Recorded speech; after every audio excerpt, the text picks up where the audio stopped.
The Crescent Hotel sits atop the West Mountain in Eureka Springs, and she's called the Grand Old Lady of the Ozarks for good reason. Stately and Victorian, the immense structure has stood for more than 100 years and should stand for many more. With its numerous towers and 18-inch thick granite walls, it has served as a hotel, a women's conservatory, and unfortunately a so-called hospital, where Norman Baker promised a cure for cancer, but, according to legend, used his patients for horrible and deadly experiments. Those were the darkest days of the Crescent, and according to some, why it is haunted by the legions of spirits who roam passageways during the day and in the darkness of night. Today, the Crescent is a beautiful hotel, a stay worthy of those who appreciate history, fine dining, and beautiful architecture. But according to some folks, phantoms walk the floors. Most often heard but sometimes seen, bellman Steve Cummings has been there for 3.5 years.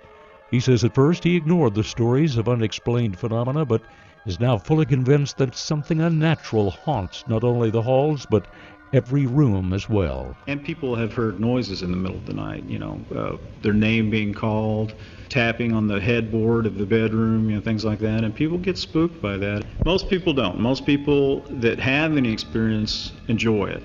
It's not that often that you can stay in a haunted hotel. Sales manager Misty Moyer says her first sighting came in the form of a woman standing at the foot of her bed. I woke up about 1:30 in the morning, and there was a lady at the end of my bed. She was probably mid-20s in a white old-fashioned nightgown, had long wavy brown hair.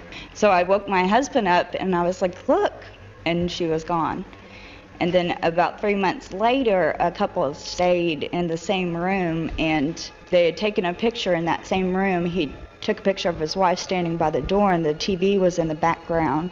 And in the TV was the girl I saw, and the TV was off. Her husband, Jack, who's also the general manager of the Crescent, says the multiple sightings are not figments of imagination. He says at times they even show themselves in a crowd. But I have watched light orbs, solid circles of light bounce around this lobby for prolonged periods, up to 5 minutes, with that the crowd was just literally watching. Sales manager Roanna McDaniel has seen proof with a recording of phantom-like figures by the hotel security cameras. And you see things on those videos that are clearly the shape of people. And I've seen them multiple times.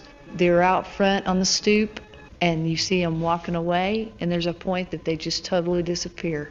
And then you see that figure come back again, and you don't ever see them when they go past the front door inside. They just disappear again. So, do spirits really roam throughout the legendary building? And is room 218 the most actively haunted area of the hotel? That's why I spent the night there, and we'll let you hear what I heard during the early morning hours of October 13th, tomorrow, in our final segment of The Haunting of the Crescent Hotel. I'm Alan Caudle, KARN News Radio.